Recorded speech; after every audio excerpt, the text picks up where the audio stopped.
Oh man, you're so much better than your father. Oh my God, that was so fucking good. Man, he can't even keep it up, alone keep it hard. What the fuck? Drapbros.com. Yeah, I just did that. By the way, before this video starts, I just want to let you guys know I spent an hour of my life animating the Scorch shot over another man's penis. Now, miraculously or somehow, the footage got left on the cutting room floor. But that's an hour of my life I'm certainly not going to get back. This is the sort of shit I do for these videos. Now, if that's not worthy of a sub, guys, I don't know what it is. Please tell me, right? But anyway, I digress. The Scorch shot, good or bad? Let's talk about it. And what better place to start than the stats? Now first off, like the detonator, it mini crits versus burning players, increasing its base damage of the initial shot from 20 to 26. Not such a big deal, but hey, we'll take it. But hold that thought for a second, because if you shoot a player who is already on fire, not only will it mini crit, right? It sends them fucking sky high, baby. The next thing it does is on a direct hit with a Scorch shot, it will knock the target in the air, and it will also deploy a secondary flare, which will then mini crit, because remember, it mini crits burning players. So essentially what happens is, if you get a direct hit with the Scorch shot, it will knock the player in the air, and then pretty much 90% of the time, that player is getting knocked, will get knocked into the secondary flare, causing a just disgusting amount of damage. And it's because of this, the Scorch shot has the potential to one-shot 125 HP classes. And to boot, if anybody is near the secondary flare, they're getting set on fire as well, so happy days. Now can I ask you guys a personal question? You know, just on a download. Do you like not having to aim? Well, fear not, because it doesn't fucking matter the Scorch shot, because you don't have to. When a Scorch shot flare hits the ground, it will explode like a rocket and light everyone near it on fire. Because of this, it also means it can destroy sticky bombs, so that's a nice little bit of extra utility being sprinkled on top.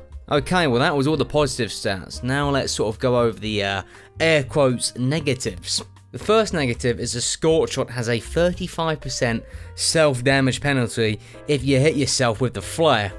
Now unless you're stupid enough to actually somehow kill yourself with this weapon, and believe me, it happens. This is the TF2 community we're talking about after all. This is actually an upside because it allows for a minor flare gun jump, although it doesn't give you as much height as a detonator would do. The next negative of the Scorch shot is a 35% damage penalty, which essentially is irrelevant because one shot of the Scorch shot deals more damage than the other flare guns anyway, due to the second flare, and quite frankly you're more relying on the afterburn, which is not affected by the 35% damage penalty. God damn, that was a lot of stats. You can see why this gun is so controversial. Now I don't know if you guys remember, but actually when the Scorch shot initially came out back in the day, nobody actually paid that much attention to it. But they just didn't know that this weapon would become one of the most oppressive, annoying fucking guns on the planet. The Scorch shot to me takes away one of Pyro's biggest weaknesses, and that is range. And I know what you're saying, but Drebin, the other flare guns do that too, and yes, I hear you. But the Scorch shot, I mean, just does it so much better due to how easy it is to hit people with this gun and its kill potential. I mean, just look at this poor fucking medic. Big down! Big down! Once I nailed him with a direct hit, it was over for him. He was caught in a stun lock and he's just about to get hit by the secondary flare. He's doomed. Sometimes it honestly feels like the Scorch shot is basically a long-range flamethrower, which brings me to my next point of how good it is dealing with pesky snipers and sentry nests. Now I can tell you from the perspective of a sniper main how annoying a good pyro is with the Scorch shot. Having it spammed in my direction and be set alight by the splash damage constantly puts me on edge and adds a lot of pressure, making that one particular pyro just magically harder to hit. Now on to engineers and their sentry nests. There is nothing more annoying that stops you from doing your job as a pyro than a sentry nest. You need to get close to do damage, and if a sentry nest is around, that's just not going to happen. But what you can do is sit at long range or around the corner and spam the fuck out of an S with a Scorch shot. You've essentially gone from not really having much of an impact at the game at this stage to being a complete pain in the arse for engineers. I mean, just look at the complete absolute clusterfuck of a mess I'm about to cause for these engineers.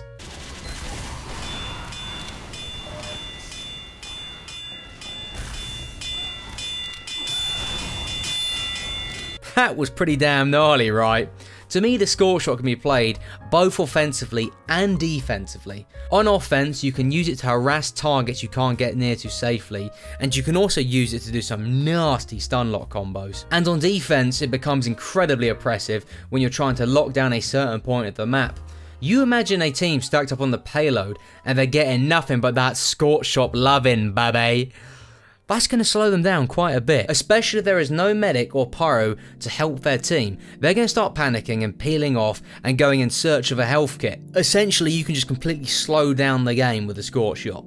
Now, I mentioned there was an offensive and defensive playstyle with this weapon, but there's a secret third playstyle called the Phlogistinator playstyle. I feel like the Phlog and the Scorch shot were just made for each other.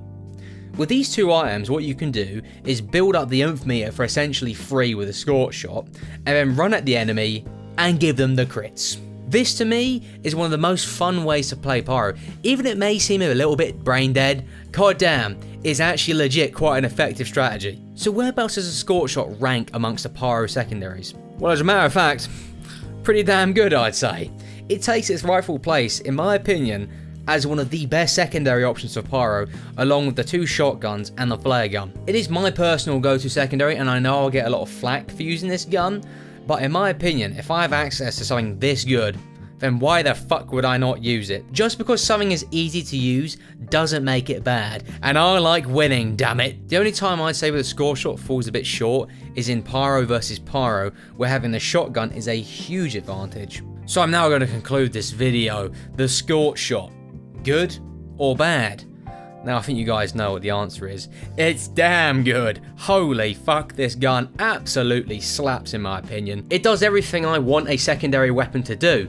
It is the multi-tool of Pyro. It goes with every single flamethrower. It's never a bad lock-in. It's especially potent with a Dragon's Fury. That's going to warrant an entire video on itself. So with that said guys, I'm going to be closing off this video. Thanks for watching, have a nice day. And of course, goodbye.